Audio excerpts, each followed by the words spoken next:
Hello, I'm Dr. Jeremy Weiss, and welcome to my fourth in a series of discussions on Jewish folk magic based on my upcoming book, The Grimoire of Practical Jewish Magic for Everyone.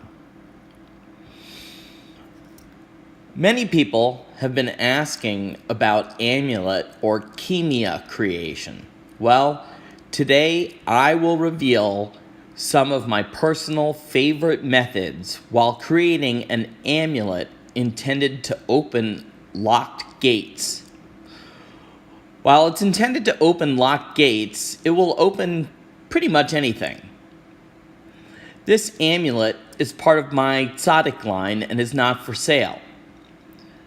My only interest in demonstrating this amulet is not for personal gain, but to show you that magic is possible, acceptable, and even condoned within the Jewish tradition, as long as it's performed in order to further God's intention to uphold the good, to heal, and to subdue evil. Now, with that in mind, on to the lesson.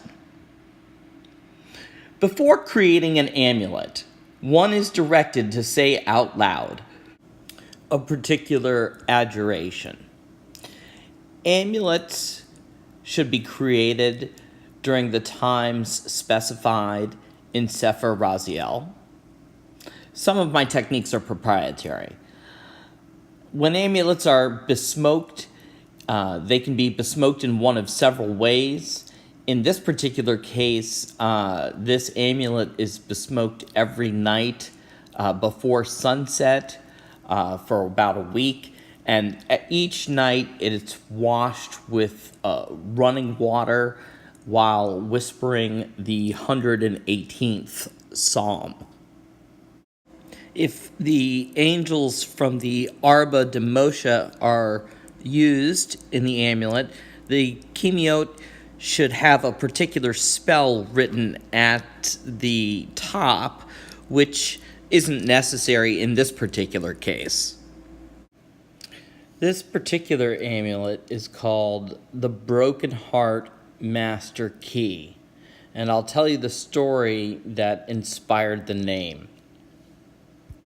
This particular amulet was used by a relative of mine. I'm not going to say who, but he obtained it while he was on tour of the Ukraine and used it to open up locks with great success.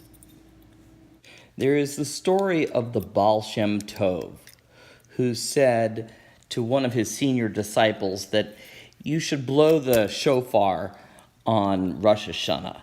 And I want you to study all of the Kabbalistic meditations, the kavanot, that pertain to blowing this ram's horn. And I want you to meditate on them while you're blowing. And so the disciple, he studied and he studied and he took notes and he prepared everything. And then, the time comes for him to do his thing, and he finds that he's lost all of his notes, and he's just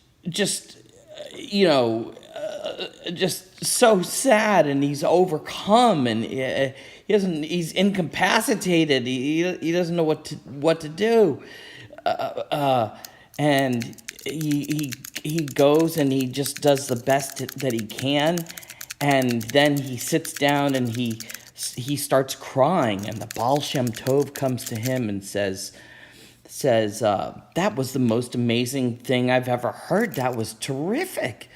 And the disciple was like, but Rebbe, I didn't, he said, Baal Shem Tov interrupted him and said, in the king's palace, there are many gates and doors leading to many halls and chambers. The palace keepers have great rings holding many keys, each of which opens a different door. But there is one key that fits all the locks, the master key that opens all the doors.